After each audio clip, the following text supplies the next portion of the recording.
Bom, então previsão para hoje são 4 partes. Vou começar falando do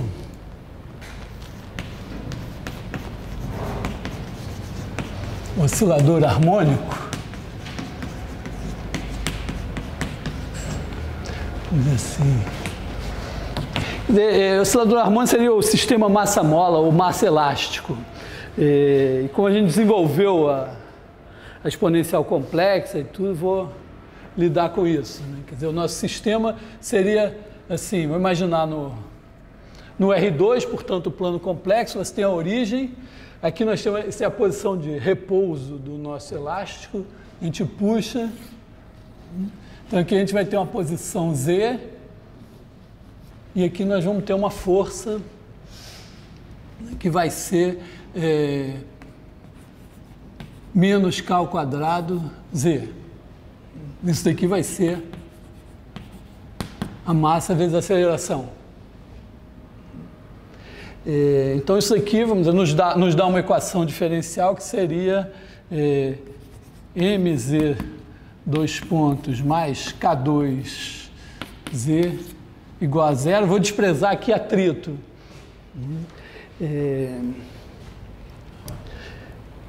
A razão para isso é o seguinte, claro, nós vimos as equações diferenciais de Refrenet, vimos essa equação com atrito, tem a segunda lei de Newton, força igual a massa vezes a aceleração, é a fonte de equações diferenciais, mas vocês estudarão equações diferenciais num curso separado. Aqui, o interessante aqui é que nós vamos ver que esse negócio aqui dá órbitas elípticas.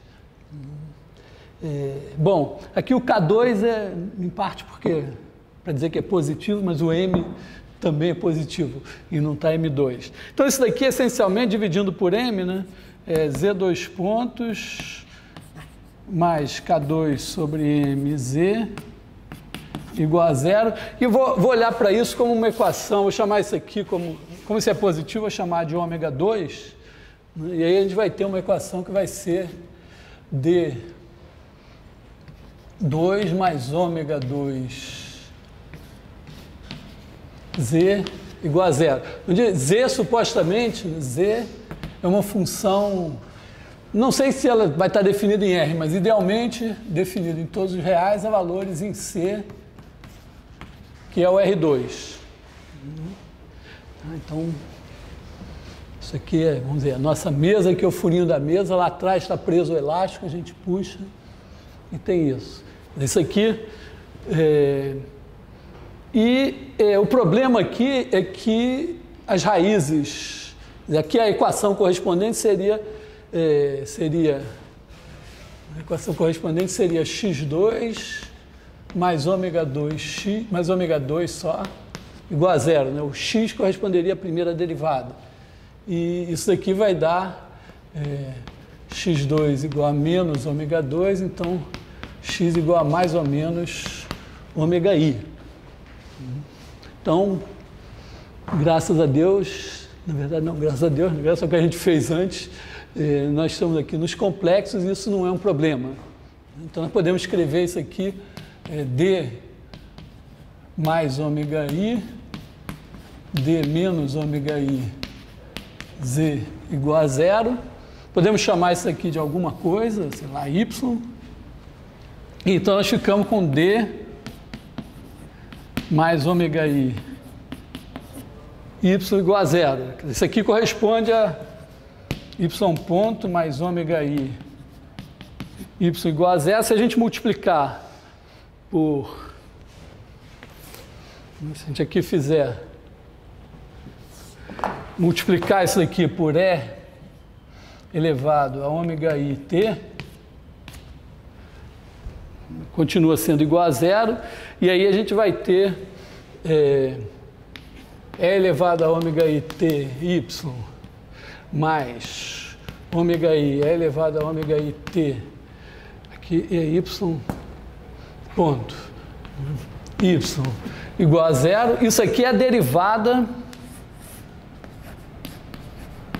em relação a t de E elevado a ômega i t y, derivando pelo produto. Então, isso daqui igual a zero, então E elevado a ômega i t y é igual a alguma constante, sei lá, A, e aí y é igual a que multiplica E elevado a menos ômega i t. Esse A é a determinar, mas deixa aí, essa é a solução geral. Então nós vamos agora passar para cá e dizer que D mais ômega i desse Y, né?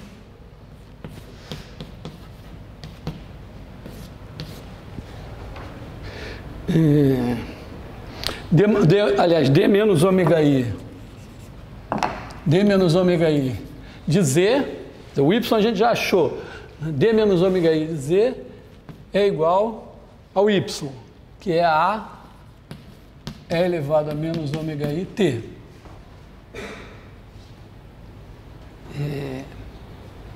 Então, bom, aplicamos o mesmo truque, né? Isso aqui é Z ponto menos ômega i. Z igual, vou botar aqui de T,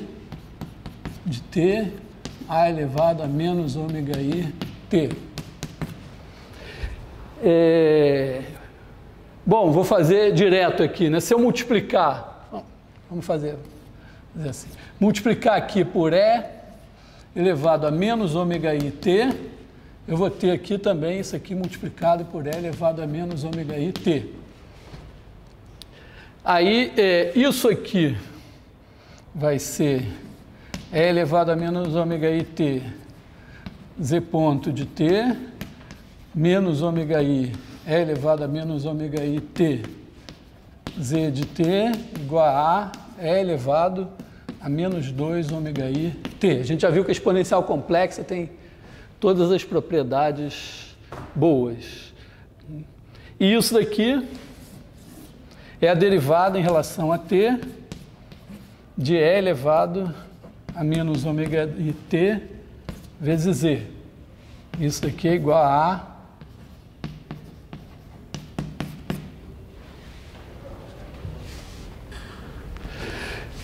Bom, então,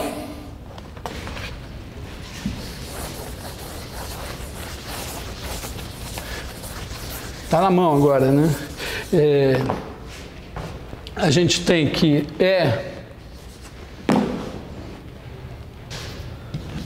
E elevado a menos ômega i t vezes z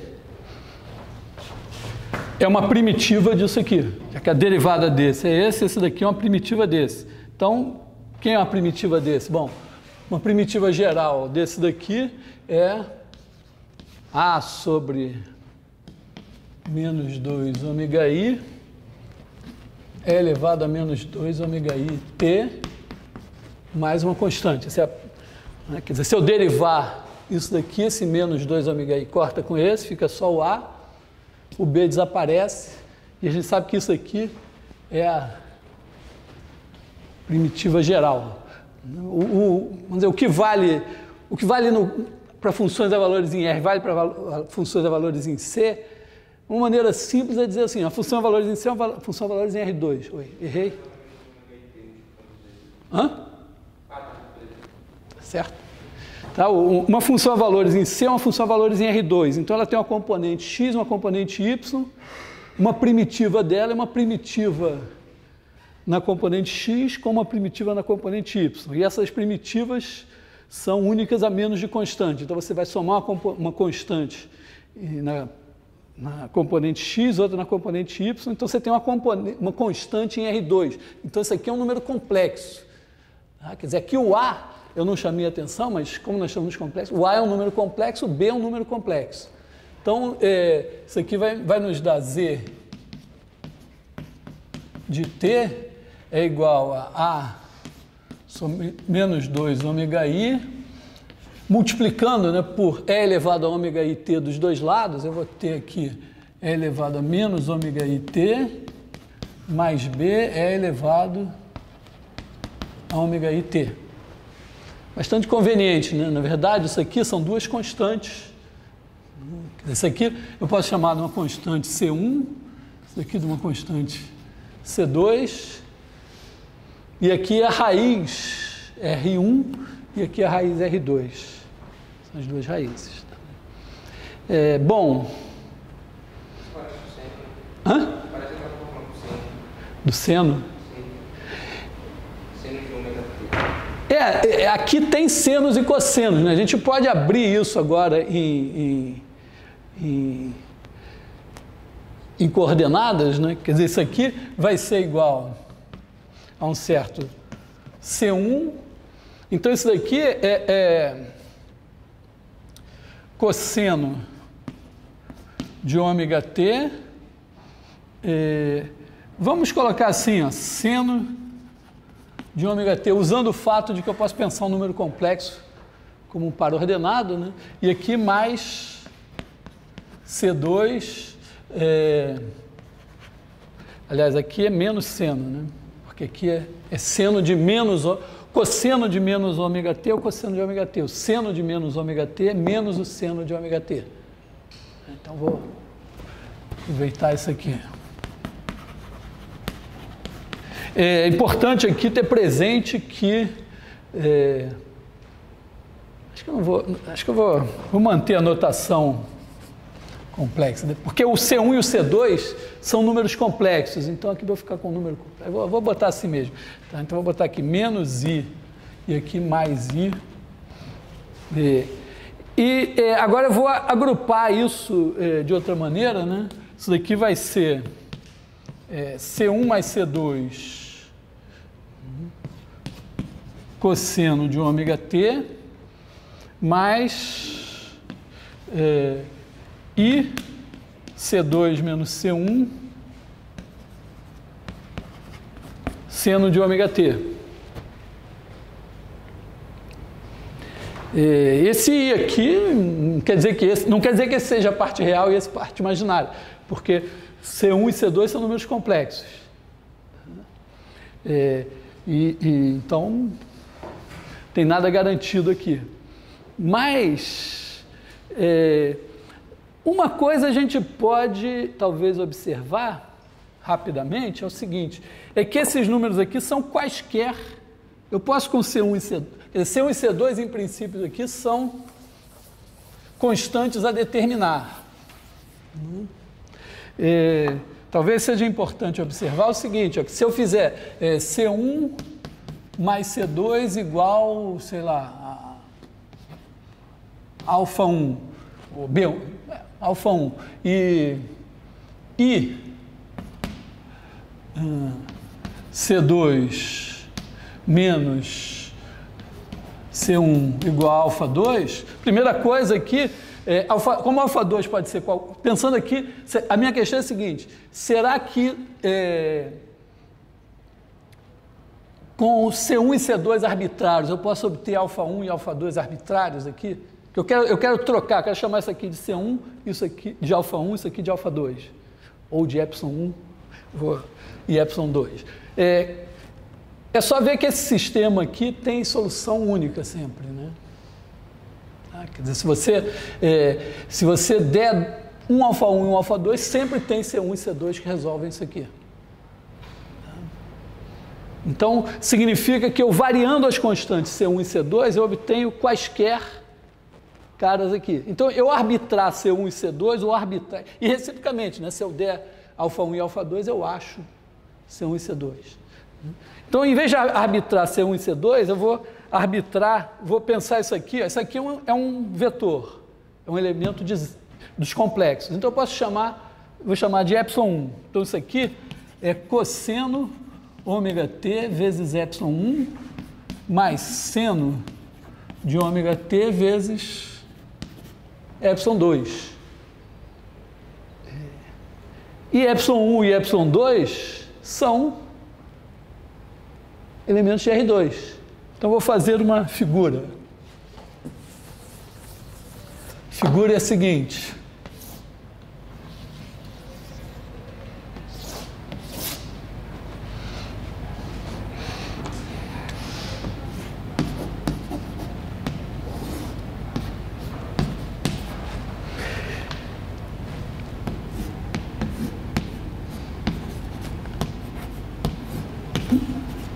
se eu fizer cosseno ômega t é 1 mais seno ômega t vezes E2, no plano, isso dá um círculo.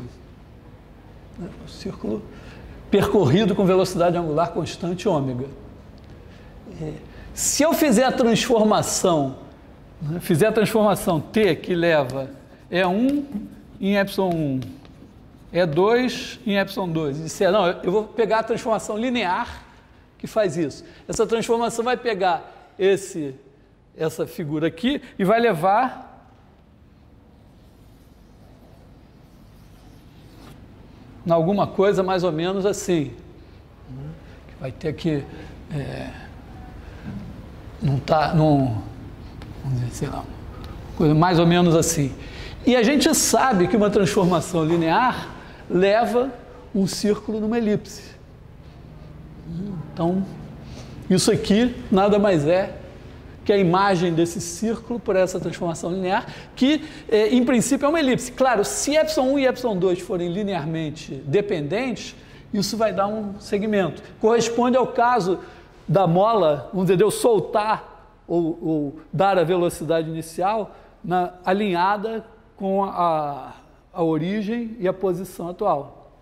Em particular, vamos dizer, poderia até ser a reta real aqui e estar os dois na reta real. C1, vamos dizer, ε1 e ε2, a gente calcula, ou esses caras aqui, calcula, uma maneira natural de calcular é dar a posição inicial e a velocidade inicial. Porque uma vez que a gente tem essa solução aqui, ó,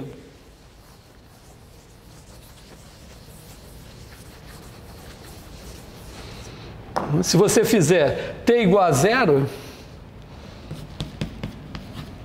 então z de 0, isso daqui zero, z de 0 igual a ε1. Então, ε1 é a posição inicial.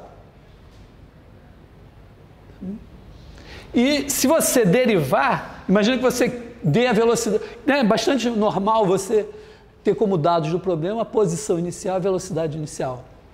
Então, olha para cá, isso aqui é o z de t, o z ponto de t é igual a menos ômega seno de ômega t ε1 mais ômega cosseno de ômega t ε2. Então, se você fizer t igual a 0, z ponto de 0 vai dar esse 0 e vai dar ômega ε2. Então, ε2 é a velocidade inicial dividida por ômega. Então, é relativamente simples se você tiver posição e velocidade iniciais. Em geral, em princípio aqui, você tem dois parâmetros a determinar, você precisa de dois dados de alguma maneira. Mas aqui, só a minha intenção aqui é mostrar que nesse sistema, naturalmente, você tem órbita elíptica. Sem entrar muito no... eu ia falar, sem entrar muito na física, porque eu ia falar de energia, mas energia também não é física, é uma função que você inventa, né? Então, você pode aqui criar aqui, pegar a energia cinética, pensar 1/2 da massa vezes ao quadrado da velocidade, criar uma energia potencial e obter o seguinte, que nesse sistema aqui sem atrito, você tem uma energia que se conserva. E se você botar um atrito, uma força de resistência, o que deve acontecer é o seguinte, essa órbita, em vez de ser elíptica, ela, vamos dizer, em vez de andar assim, ela começa a espiralar, porque ela vai perdendo a energia. Aí ela vai espiralando, no passado ela viria mais de trás. Dá para fazer isso, se você resolver a equação colocando uma força de atrito, em vez de ter uma órbita elíptica, você vai ter uma espécie de espiral elíptica aqui, mas não vou entrar nesse detalhe, porque eu quero passar adiante para uma segunda parte.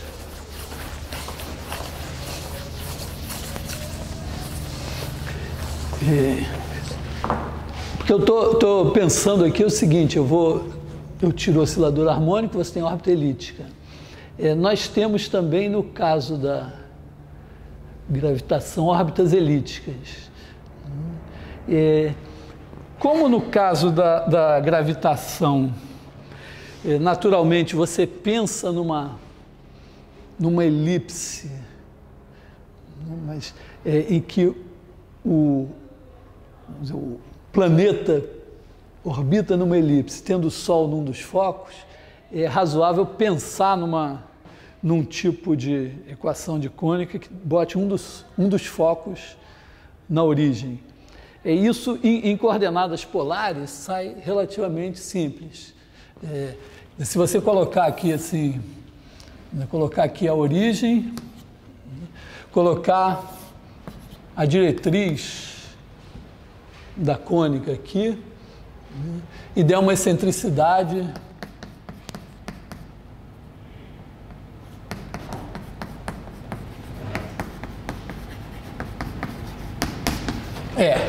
aqui vamos botar cônicas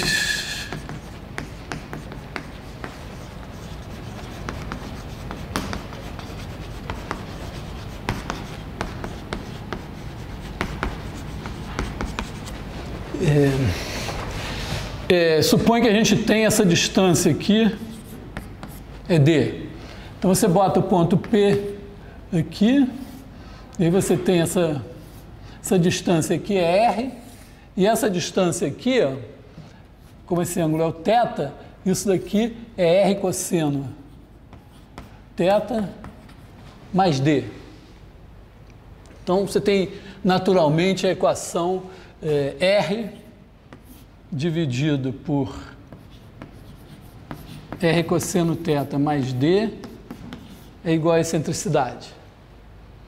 Isso permite, por exemplo, tirar R como função de θ. Aqui a gente tem R igual a ER cosseno θ mais ED. Então R vira... certo isso? R vira ED sobre 1 menos E cosseno θ. O que eu estou fazendo aqui é uma versão simplificada, que o meu objetivo vai ser o seguinte: o Fábio fez, da vez passada, a dedução de que se você tem uma órbita elíptica, então, se você tem uma órbita elíptica e tem um campo central, ou seja, essencialmente a lei das áreas, mais ou menos pensando assim em Kepler, né? O fato de que você tem órbitas elípticas e que você tem a lei das áreas, então isso implica em você ter a força inversamente proporcional ao quadrado da distância. Essa é a dedução, lembrando assim, ele disse que assim, na verdade não é assim uma sacada do nada do Newton, essa questão já estava, os caras estavam pensando nisso, né? Mas o Newton foi o cara que conseguiu botar isso em pratos limpos. Então, mas tem, isso é uma parte da história, na verdade, outra parte da história seria ter alguma noção de que tem essa constante universal da gravitação e depois você pegar a lei da gravitação e deduzir as leis de Kepler. Uma outra parte, não vou fazer isso tudo, vou me contentar em tentar fazer a mesma dedução que o Fábio fez, usando derivada.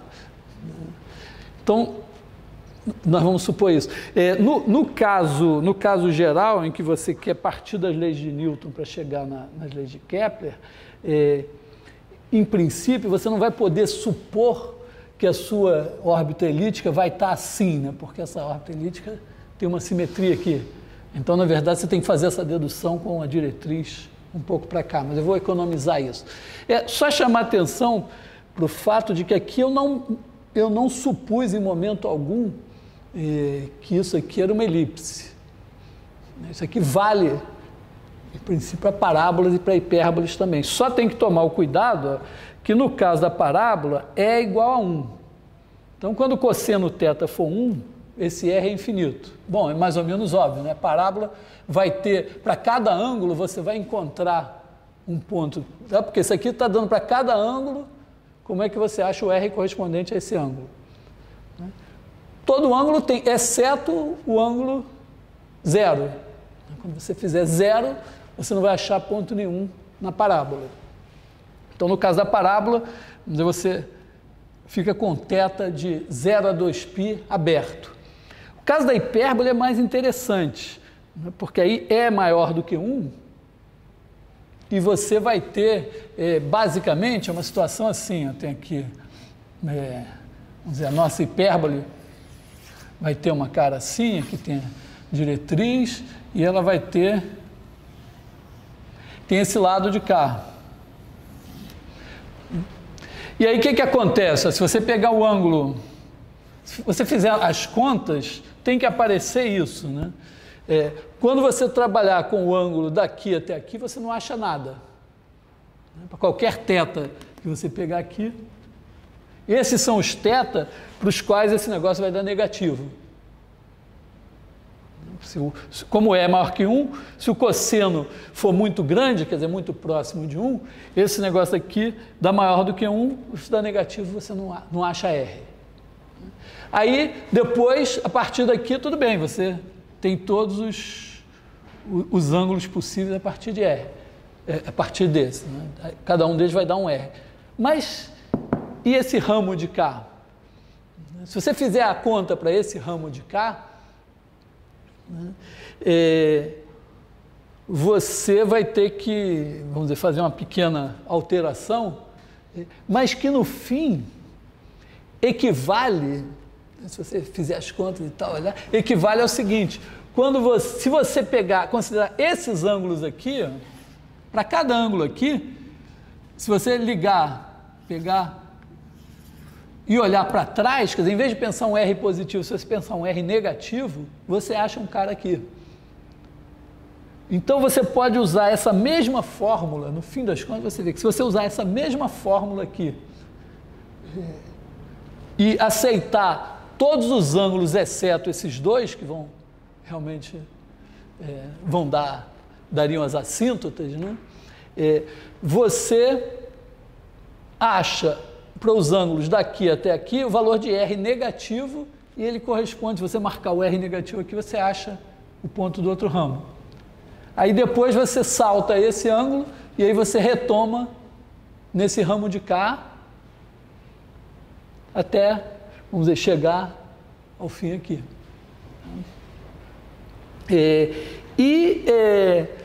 Também é um detalhe, se você faz a dedução a partir das leis de Newton, principalmente da lei da gravitação, você bota lá, imagina que você tem um corpo com massa grande parado na origem e um outro com outra massa que se move, né, segundo a lei do inverso do quadrado das distâncias. Não dá para provar que a órbita é elíptica, dá para provar que a órbita é uma cônica. Então, eventualmente, pode ser uma parábola, pode até ser uma hipérbole. E tem um detalhe, com a lei de Newton, você tem atração.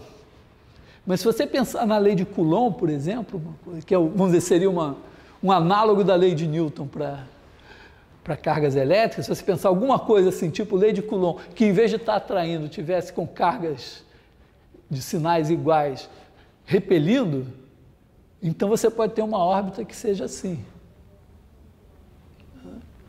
Provavelmente a mesma conta, simplesmente trocando o sinal da constante de gravitação, né, pode dar uma órbita que seja um outro ramo de hipérbole. Então, o que eu vou tentar fazer agora é o seguinte, é supor que que eu tenho um corpo que tem uma trajetória elíptica, com, sei lá, a origem aqui assim, e que satisfaz a lei das áreas. Então vamos dizer, agora fazer a seguinte hipótese. Vamos pensar assim,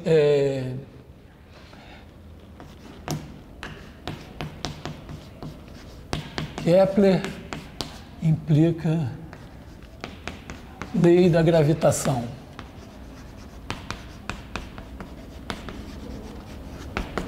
Então, o que nós vamos supor agora? Né?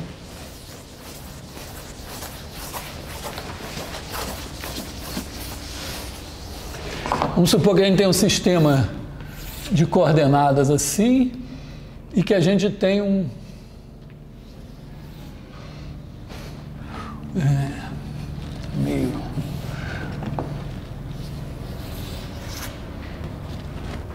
uma órbita que eu vou desenhar elíptica, mas não vou, acho que não vou usar que é elíptica. Então, vamos chamar esse tamanho daqui de R, esse ângulo de θ, e aí vamos ter x, R e θ vão ser funções de t, tá? Então, R de t, θ de t são funções que satisfazem a R igual a ED sobre 1 menos E cosseno θ.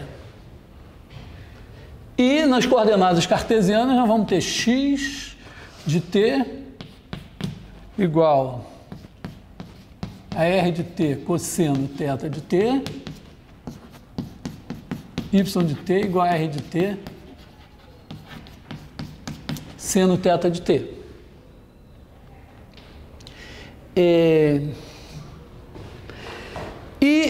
A gente já viu isso, que a lei das áreas equivale ao campo central. Na verdade, eu não vou nem falar em força aqui. Para ser bem matemático, eu não vou falar em força, eu vou falar em aceleração só. Então, a gente viu o seguinte, que se você tem uma trajetória, isso daqui, para intervalos de tempos iguais, você tem áreas iguais, então, supondo que isso não passa nunca pela origem, né, a aceleração é sempre assim.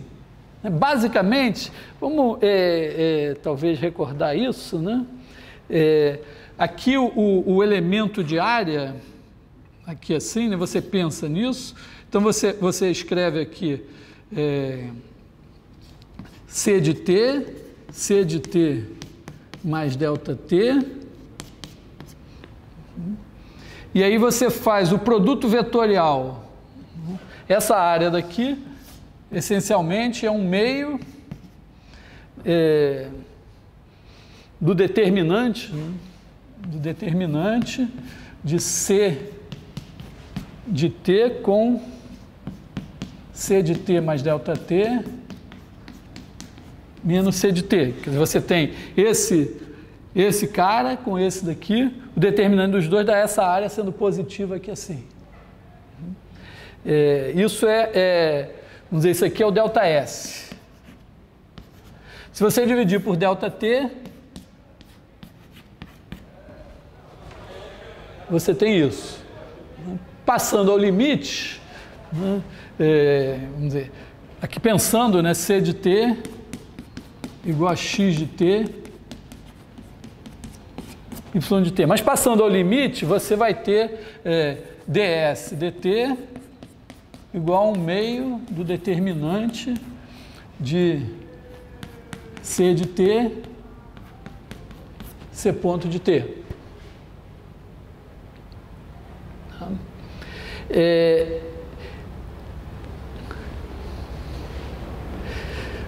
Imagina que isso seja constante, quer dizer, a lei das áreas é dizer que ds dt é constante. Quer dizer, vamos dizer, se você a intervalos de tempo iguais você varre áreas iguais, isso significa que se você dividir o ds por dt aqui e o ds por dt aqui, passar o limite para o mesmo dt vai dar a mesma coisa. Então, isso daqui é constante. Aqui é constante. Bom, isso ser constante significa que a derivada disso é zero.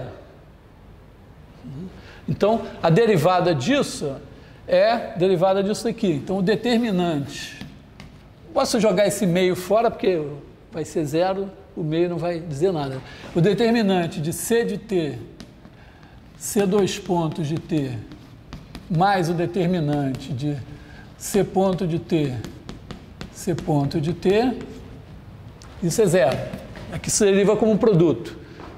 O determinante é como se fosse um produto. Então, é isso a derivada. Só que isso aqui sempre é zero. Então, esse cara daqui tem que ser zero. O que significa, se o determinante de dois vetores dá zero, significa que eles são linearmente dependentes. Então, se você supuser que a trajetória nunca passa por aqui, significa que C de T nunca é zero. Então, C2 pontos de T vai ter que ser um múltiplo de C de T. Então, a lei das áreas, a moral da história, é que a lei das áreas ela é equivalente a você ter uma aceleração central. Ou pensando em termos de forças, que o campo de forças é central. Está sempre apontando, e pode apontar para cá ou para lá. Não tem nada aqui que diga que ele aponta para cá, nem que é uma constante vezes o C de T, é só isso que tem. Então é isso que nós vamos supor. Então, apagando essa pequena recordação,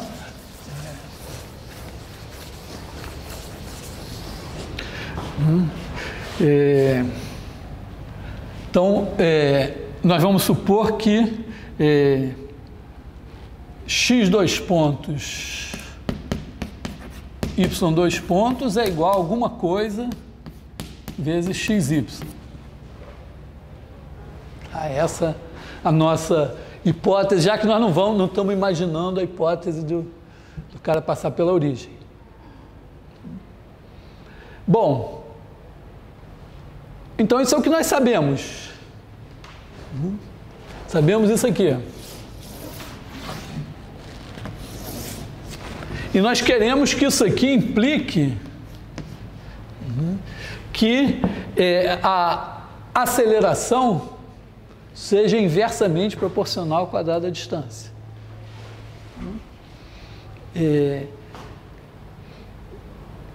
Repara, o vetor unitário do vetor posição é o cosseno θ seno θ. Né? Então a gente quer provar o seguinte, que x dois pontos, y dois pontos é igual a alguma constante, não devia chamar de G, né? Mas vou botar um G aqui, o G ainda não é a constante da gravidade porque tem massa aqui envolvida que a gente não está levando em consideração, mas é alguma coisa G sobre R2 cosseno θ seno θ. Ou, se você botar aqui xy, você tem que botar sobre R3. Então, essa conta que eu tenho que fazer. Talvez aqui, ó, uma primeira coisa, eu vou apagar isso aqui e vou reescrever assim, né? Vou escrever xy é igual a R cosseno θ seno θ. Esse é o vetor posição. Então, o vetor velocidade, ó, x ponto, y ponto, porque eu vou aproveitar para derivar como um produto. Então, isso aqui vai ser R ponto cosseno θ seno θ mais R θ ponto menos seno θ cosseno θ. Uma outra coisa que é super legal quando você deriva assim é o seguinte, é que para cada θ você tem uma base ortonormal, isso aqui, ó. Esse cara é unitário, esse é unitário e eles são perpendiculares. Então você tem uma base ortonormal que é assim, né? Esse aqui, ó,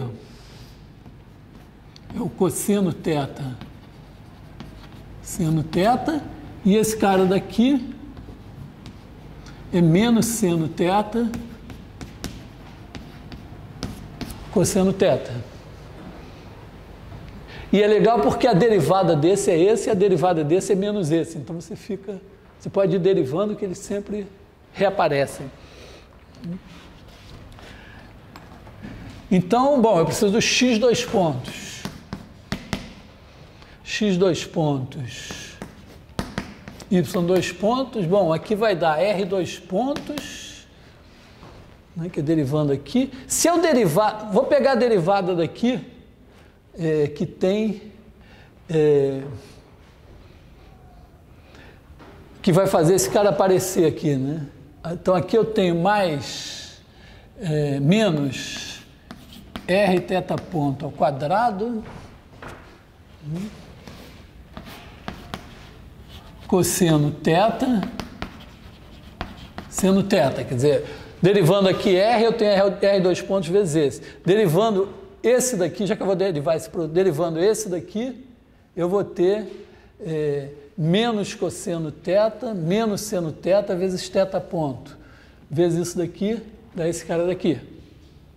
E agora tem a parte que vai aparecer menos seno θ cosseno θ. Então essa parte aqui vai ser mais... aqui ó, eu vou ter menos R θ ponto, menos R ponto θ ponto. Eu tenho também aqui menos R ponto θ ponto. Então aqui eu tenho... Acho que eu vou botar aqui menos... Bom, vamos botar aqui menos 2 R ponto θ ponto. E ainda tenho R θ dois pontos aqui, né?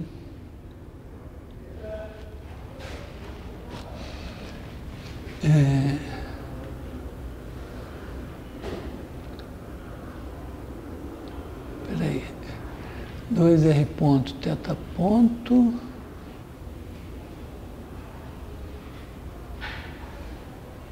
Tem alguma coisa que eu não estou gostando aqui dessa história. Então...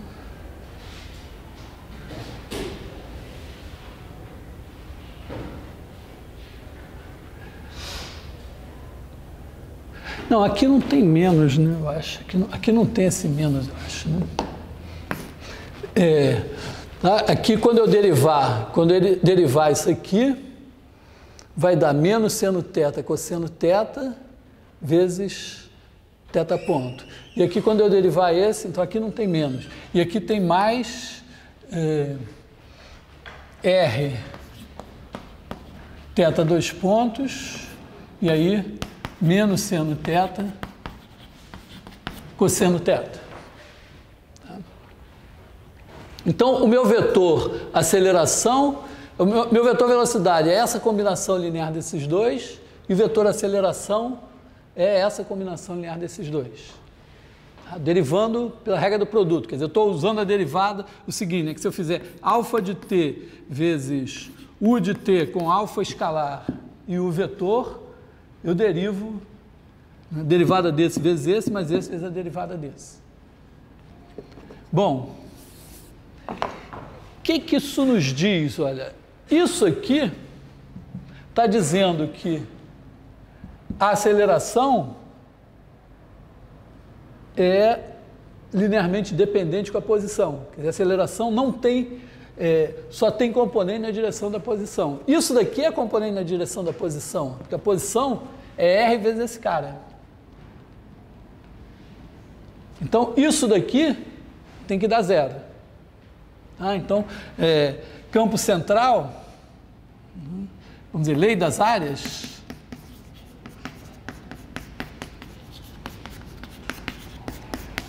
que 2 R ponto θ ponto mais R θ dois pontos é igual a zero. Parece esquisito, né? Mas... Isso daqui, isso aqui pode ser visto também assim, ó. Isso daqui é a mesma coisa que dizer, isso aqui está na cara, ó, se eu multiplicar por R, se eu multiplicar por R, isso aqui é 2R ponto, que é a derivada de R2, vezes θ ponto. E aqui vai ficar R2 vezes a derivada de θ ponto. Então, isso aqui, R2 θ ponto, é uma constante.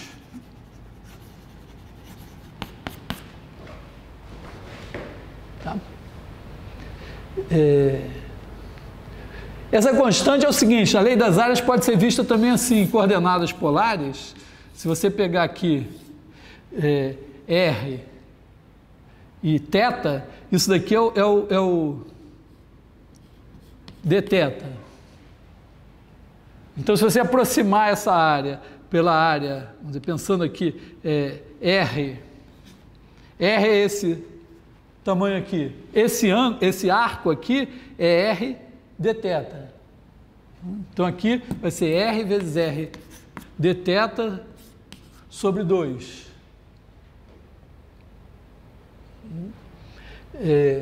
Isso é a área, ó, o ângulo dθ, esse arco daqui é R dθ.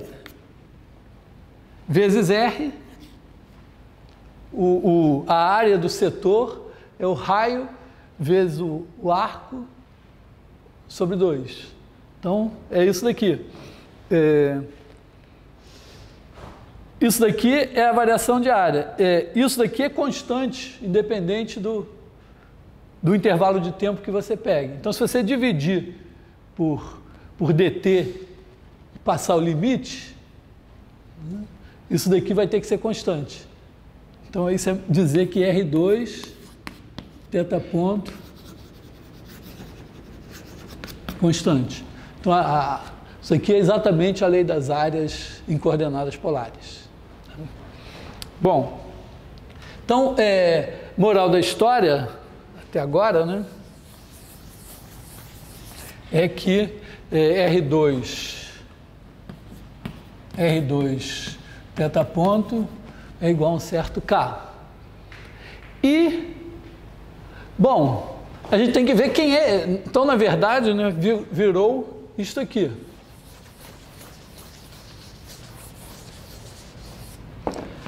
A aceleração é isso daqui, e o que a gente quer ver é quem é esse cara. Será que esse cara é inversamente proporcional ao quadrado do raio? É isso que nós temos que verificar nessa história. Então, nós precisamos, talvez, da segunda derivada de R, onde a gente vai ter que, talvez, vir aqui. Então, vamos olhar aqui quem é R ponto. Deriva esse cara daqui, ó. Isso é derivado de um produto, né? Então, isso daqui é menos ED sobre 1 menos E cosseno θ ao quadrado, vezes a derivada de menos E cosseno θ, que vai ser menos E vezes menos seno θ vezes θ ponto. Então, vai ter aqui E2 seno θ ponto. Esse aqui é o R ponto. Aí, olhando assim, você vê, opa, tem quase o quadrado desse, né? Então, isso aqui, vamos botar assim, um D ao quadrado, dividir por D aqui. Então, isso daqui já é R2 sobre D seno θ ponto. Mas o θ ponto é K sobre R2. Então, isso daqui é igual a K sobre D seno θ. Você bota aqui K sobre R2, corta o R2. Pô, ficou melhor. Deu uma esperança. E aí o R2 pontos vai ser a derivada disso. Vai ser K sobre D cosseno θ ponto. Bom, θ ponto a gente taca lá depois o K sobre R2, mas o cosseno θ eu acho que a gente vai ter que tirar daqui. Quer dizer, aqui a gente vai ter que botar o cosseno θ.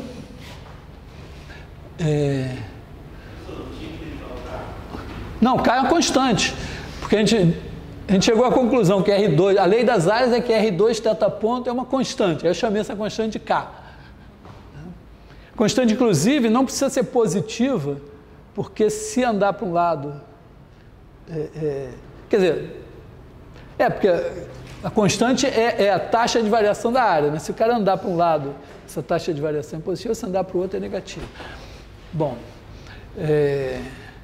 então vamos tirar o cosseno θ aqui. Agora a mais perigosa é errar na conta, né? A gente tem R é D menos R menos ED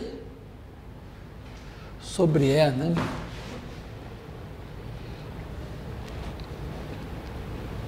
R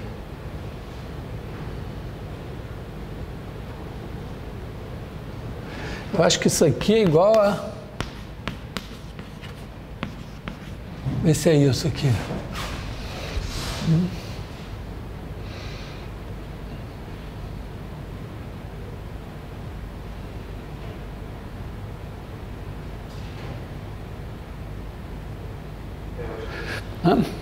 Bom, então R dois pontos, moral da história. Bom, a gente não precisa do R ponto, né? Então vamos botar aqui o R dois pontos.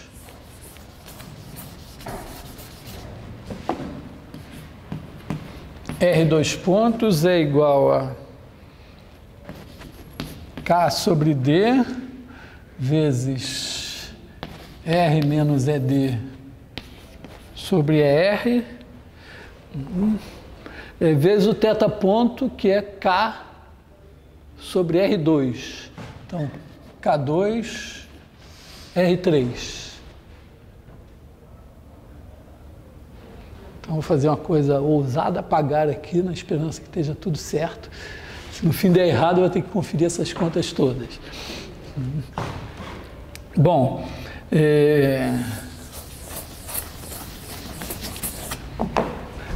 então eu tenho isso daqui, né? Se eu fizer agora, R dois pontos menos R θ ponto quadrado, se eu elevar isso ao quadrado, eu tenho R4 θ ponto quadrado. Então, R θ ponto quadrado é K sobre R3. Então, menos K sobre R3. Então, o que eu posso colocar em evidência aqui? Isso daqui é igual a K, não, K2, né? Porque eu elevei ao quadrado aqui, certo? Quando eu elevei ao quadrado, dá R4 θ ponto quadrado igual a K ao quadrado, então tem um K ao quadrado. Então eu posso botar aqui K2 sobre R3, que multiplica R menos ED sobre ED menos 1, né? Então, ui, tem um sinal aqui que está...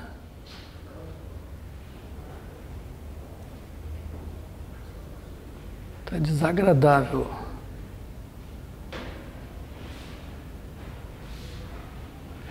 Eu estou aqui com menos 1, né? Mas eu gostaria muito que fosse mais 1. Eu gostaria muito que fosse mais 1. Eu posso ter errado nesse sinal, mas aqui, se eu estou fazendo essa conta e acredito nesse resultado, aqui tem que ter mais 1, né? Se tiver mais 1, beleza, acabou, corta R com R. Então tem que ter um erro aí. Exercício, se a gente não conseguir agora, vai ser encontrar esse erro de sinal.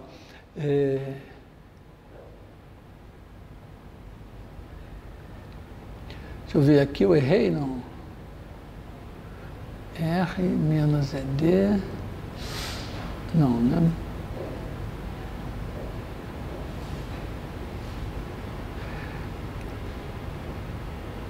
Θ, cosseno θ...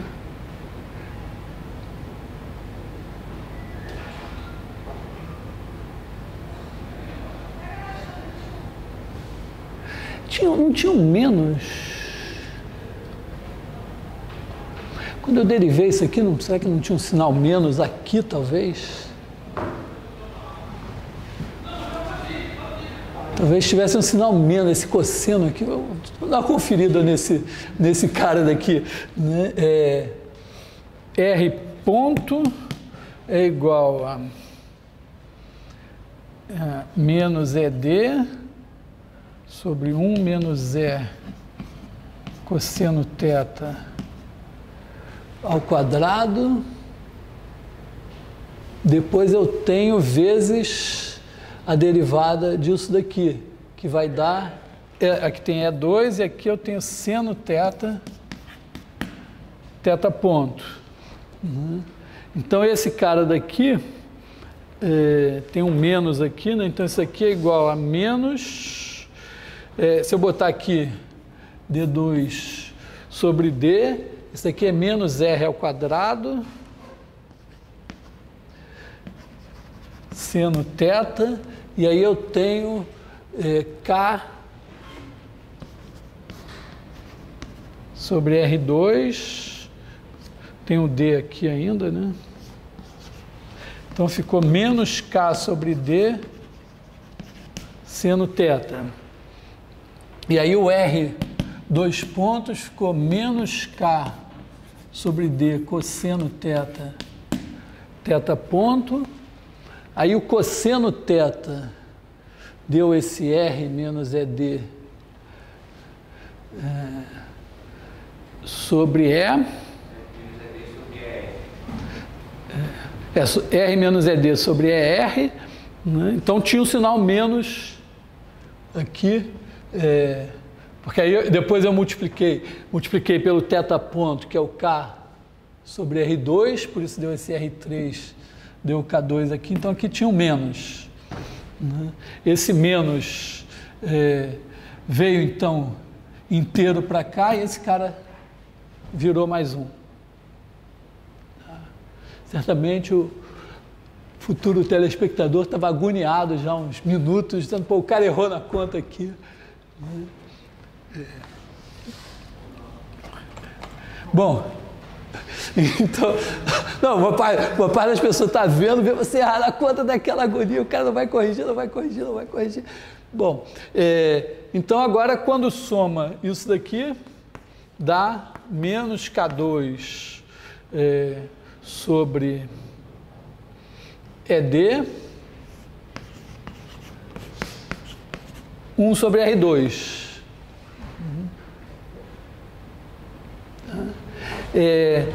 Aqui nessa história, ó, essa constante realmente é negativa, né?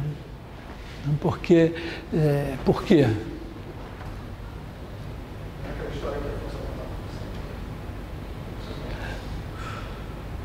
Por que ela tem que dar negativa aqui?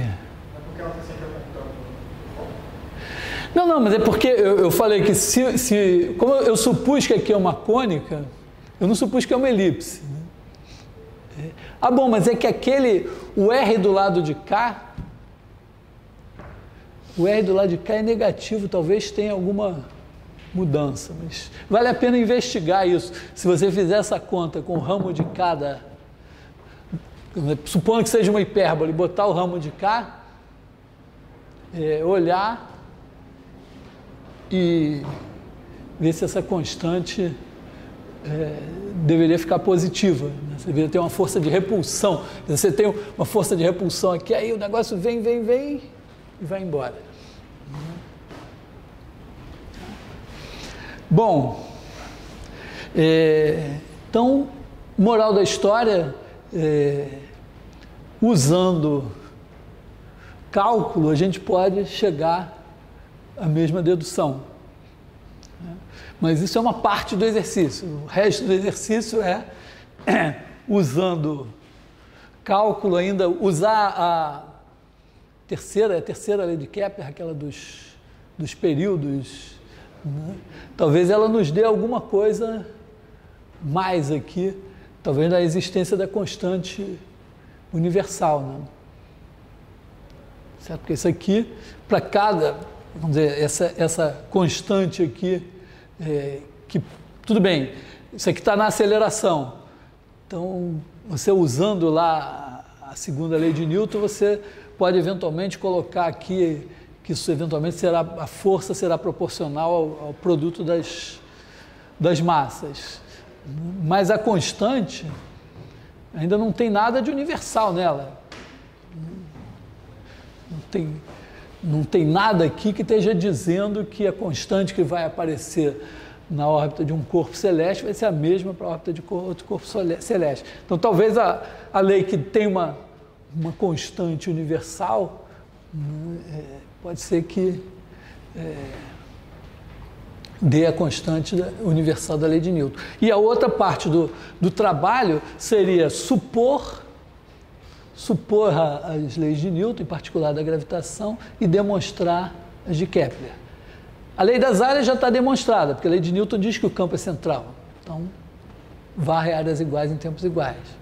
Agora, mostrar que as órbitas são cônicas, tendo o Sol lá como um dos focos, e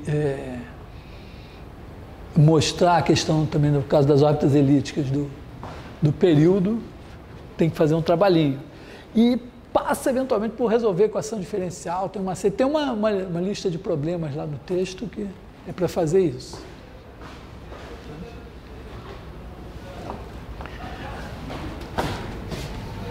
Bom, deixa eu apagar aqui.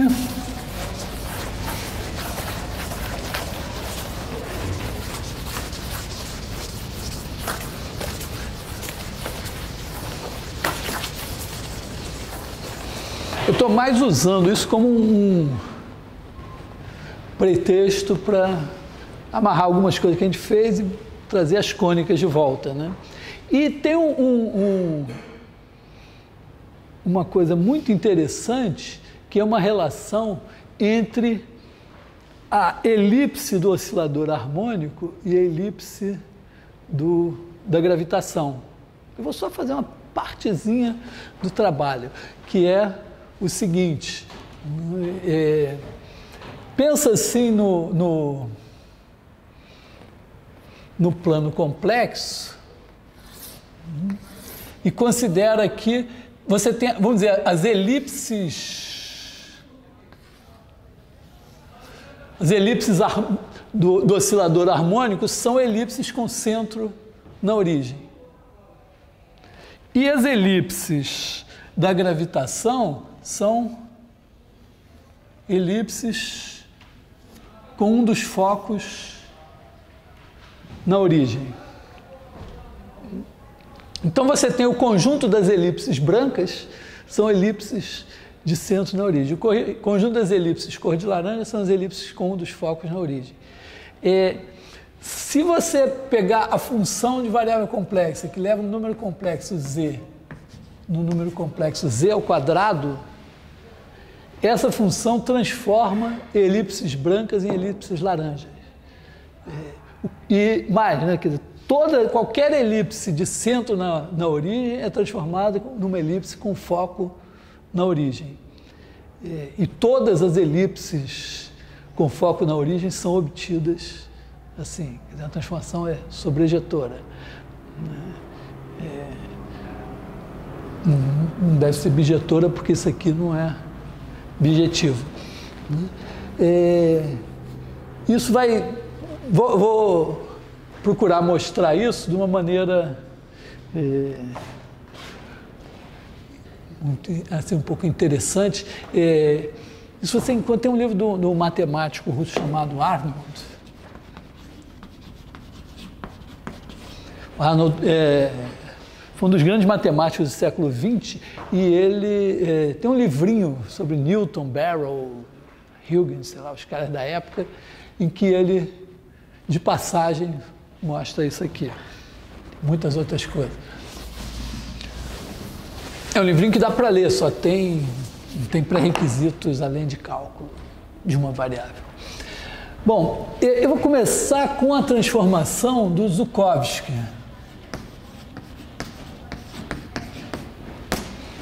A transformação do Zhukovsky é a transformação que leva z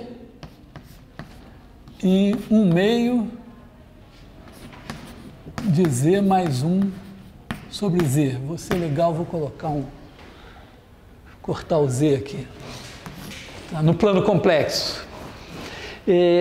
Essa transformação é muito legal. Ela faz o seguinte, né? Você pegar o círculo unitário,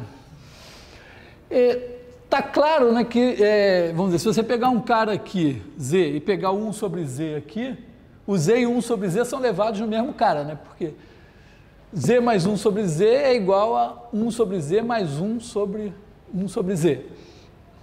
Então, a parte de dentro do círculo e a parte de fora do círculo são levadas, cada ponto daqui e um ponto de lá, a mesma coisa.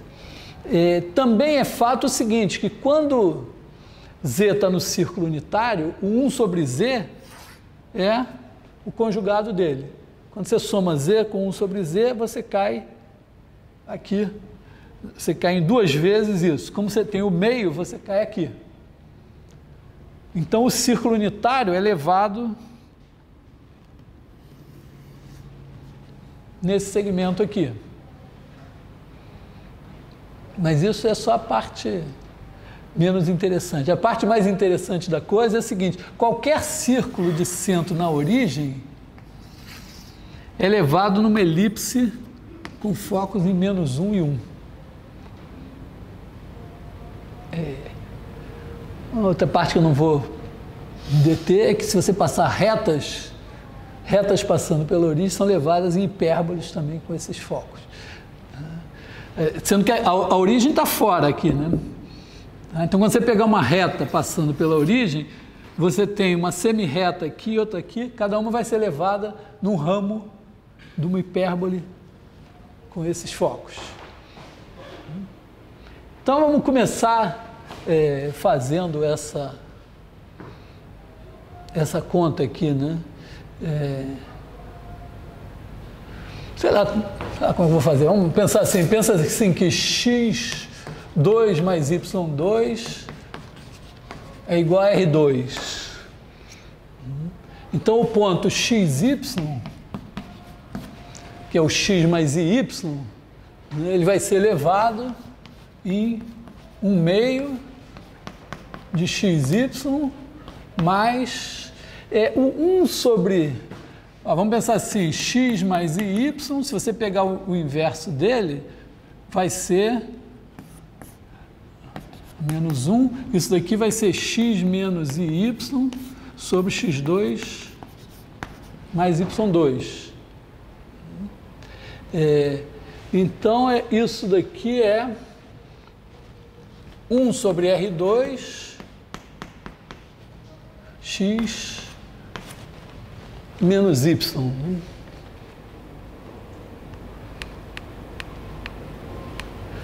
Bom, então, isso daqui vai dar 1/2 de... Vou botar logo aqui.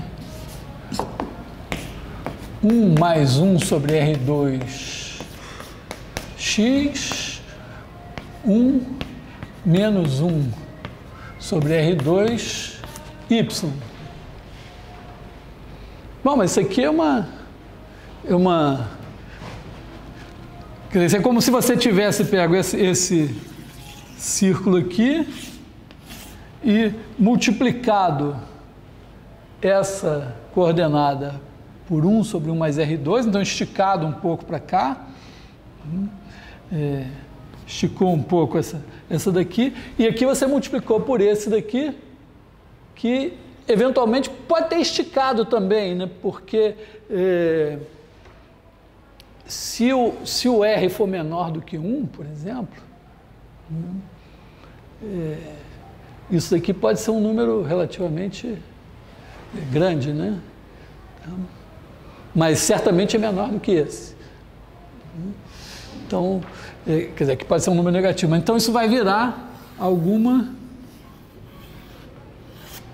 elipse assim. E essa elipse, é claro que se você fizer, como é que são os focos dessa elipse. Quer dizer, isso daqui vai dar... deixa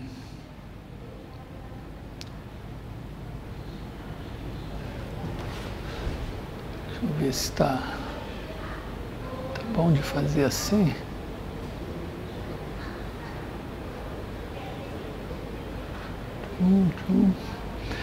Sei lá, vamos olhar para isso daqui, né? Isso aqui vai ser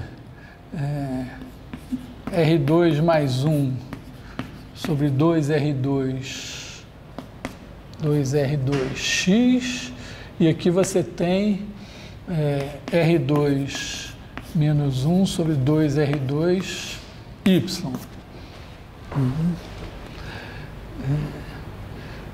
Então, se você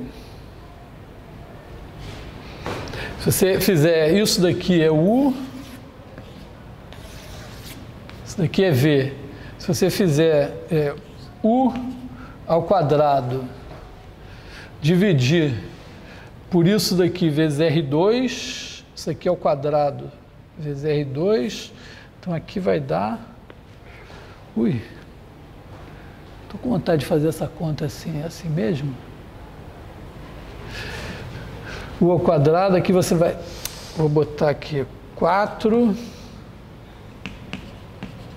R4 sobre R2 mais 1 ao quadrado,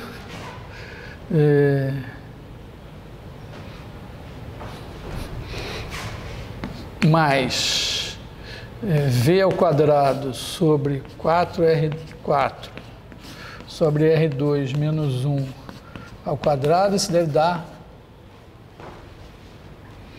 R2.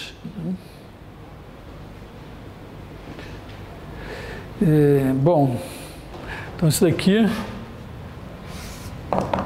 1 R2 R2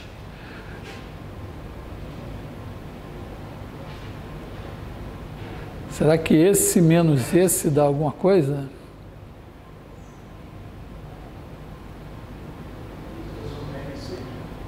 Será que eu estou... Bom, talvez eu tenha de errado, mas, em princípio, eu quero olhar quem é o foco, quem são os focos dessa elipse. Então, eu quero ver quem é o C. Isso aqui é o A2, esse é o B2. A2 menos B2 seria C2. Hã? Ah, é. Aqui tem um R6, né? Era R4. Tá horrível isso, hein? Será que vai dar certo?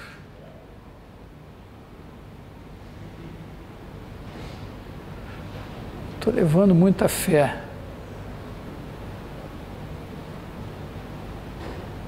Agora com esse R6, então deixa eu ver se eu errei alguma coisa. Eu levei XY, aqui um meio de Z mais 1 sobre Z. X menos Y sobre R2. Então, levei em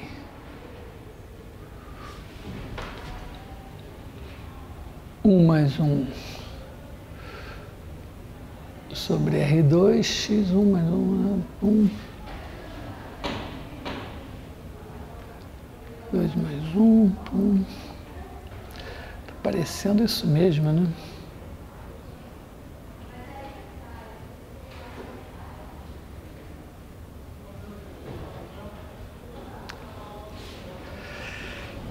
Que horror. Sei lá, vamos ver, pode ser que esteja certo. Vamos fazer então 4R6 sobre R2 mais 1 ao quadrado menos 4R6 sobre R2 menos 1 ao quadrado. Quanto é que vai dar isso aqui?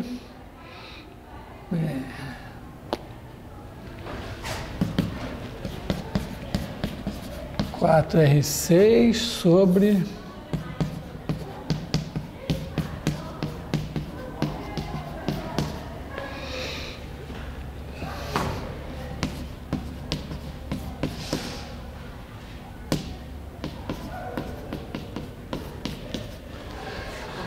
Hã?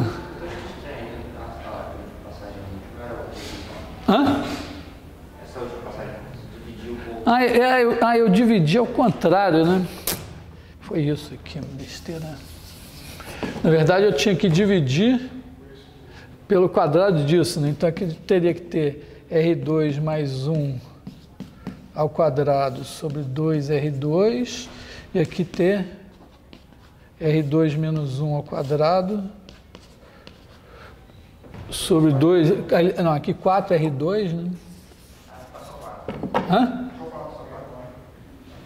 Agora com o 1 aqui fica 4... Não, porque aqui eu tinha que botar 4R4. Então aqui 4R2, aqui 4R2.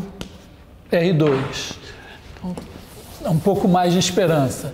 Vamos ver quanto é que dá isso aí. Então aqui a gente vai ter R2 mais 1 ao quadrado menos R2 menos 1 ao quadrado sobre 4R2, isso aqui é igual a 1. Aqui, corta R4 com R4, corta 1 com 1, fica 4R2, com 4R2, dá 1. Significa que o C, então isso aqui é o A2, o B2, o C é igual a 1.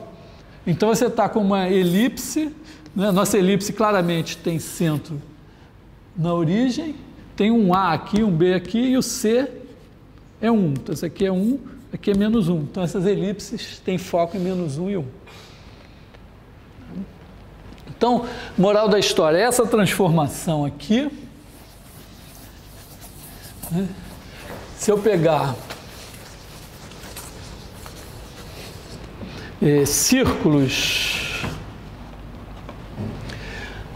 isso aqui leva, vamos chamar isso aqui de F. Então, F de círculo de centro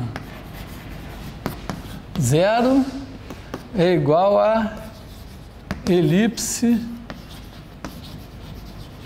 de focos menos 1 e 1.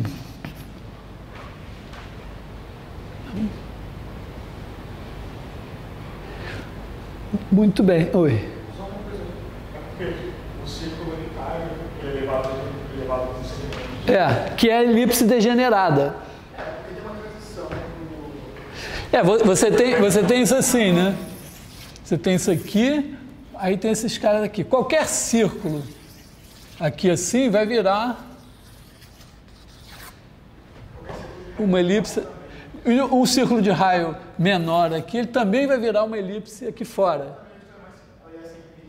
Ela vira. Né? Mas, e esse círculo aqui degenera.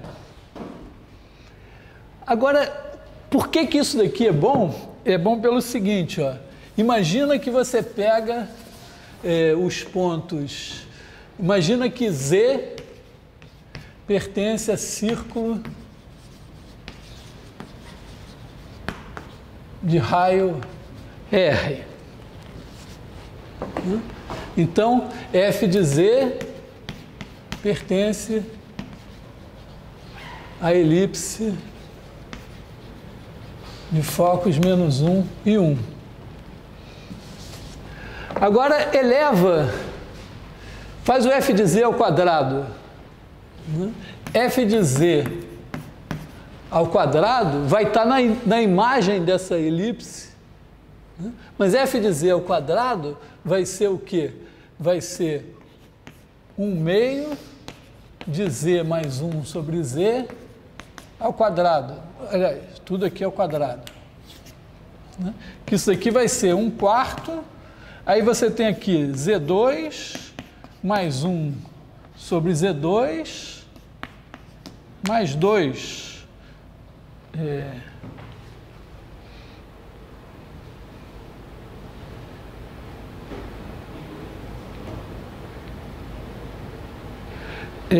Tá certo aqui? Z2 mais 1 sobre Z2 mais 2. Que é isso aqui?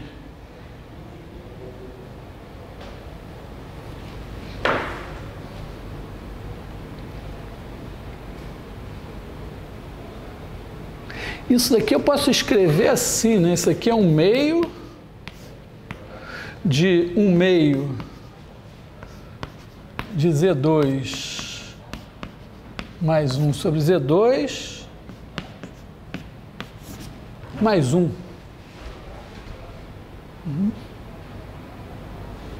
Ora, mas se Z está no círculo de raio R, Z2 está no círculo de raio R2.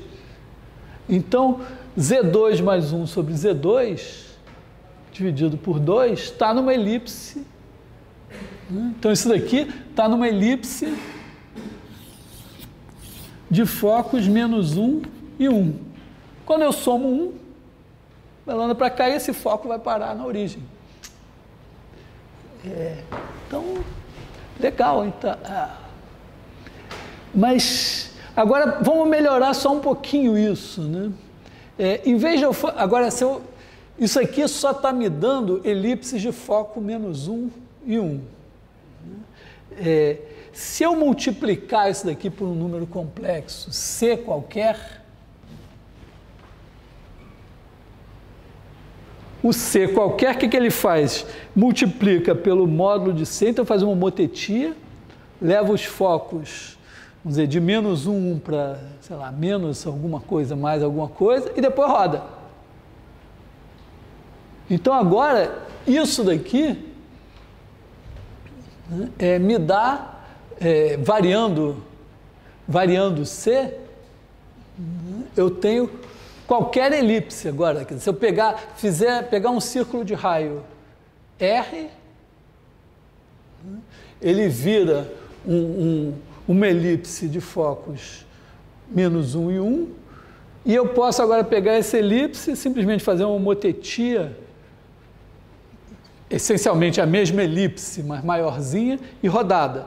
Só que como eu posso, com foco menos 1 e 1, eu obtenho qualquer elipse, qualquer excentricidade que eu queira. Está claro mais ou menos da história ali, né?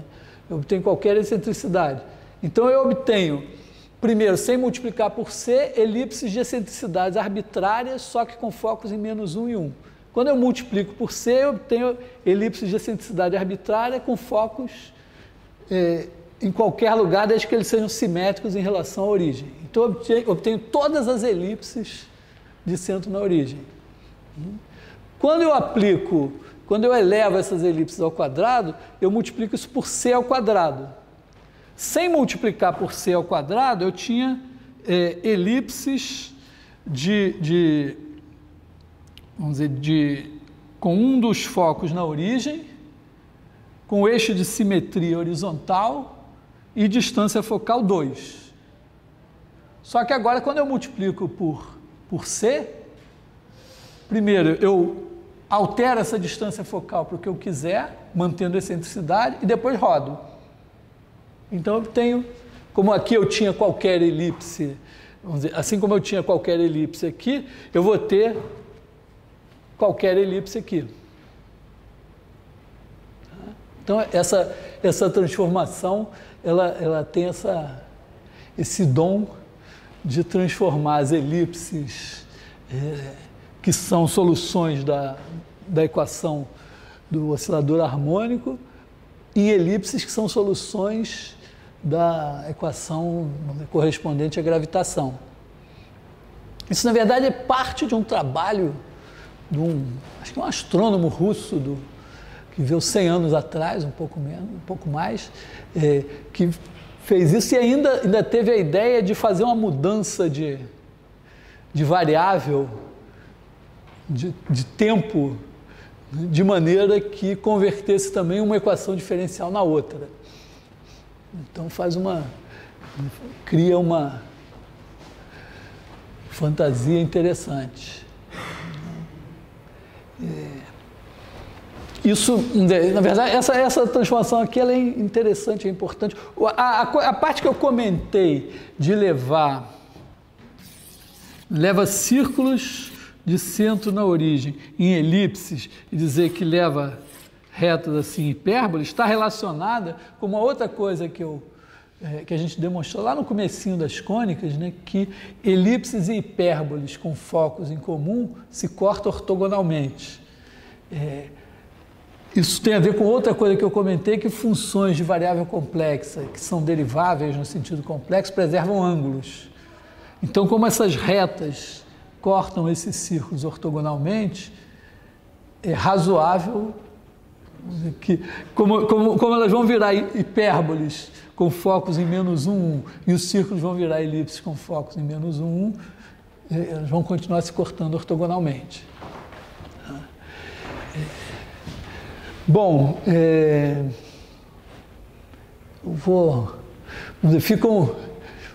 de qualquer maneira, fica o desafio de pegar as leis da gravitação, as leis de Newton e deduzir as leis de Kepler. É um trabalho aí muito mais cálculo do que geometria analítica, que exige, no final das contas, simplesmente que você reconheça uma equação de cônica em coordenadas, quer dizer, tem uma mudança de variável, então você introduz um θ e no fim você reconhece uma equação de cônica em coordenadas polares, que é um pouquinho mais complicada do que essa que eu deduzi, porque a gente bota eventualmente vamos dizer, coordenadas polares, um foco aqui, mais a diretriz aqui, e aí você deduz a equação. Ela só tem uma mudança, porque isso aqui introduz um certo ângulo φ, que pode ser colocado aqui ou em algum lugar, mas ela vira, então em vez de você ter R igual a, acho que era ED sobre 1 menos E cosseno θ, aí esse cosseno θ vira cosseno θ mais φ, ou mais ou menos φ, onde φ é o ângulo que você tem rodado aqui. E quando você trabalha lá na gravitação, ralando, no fim das contas, você consegue chegar a uma relação desse tipo e dizer, então a órbita é uma cônica. Tem um capítulo do livro que é isso, mais ou menos organizado em passos. Vou deixar para vocês, não posso garantir, é uma das questões que eu considero para a prova, é essa aí.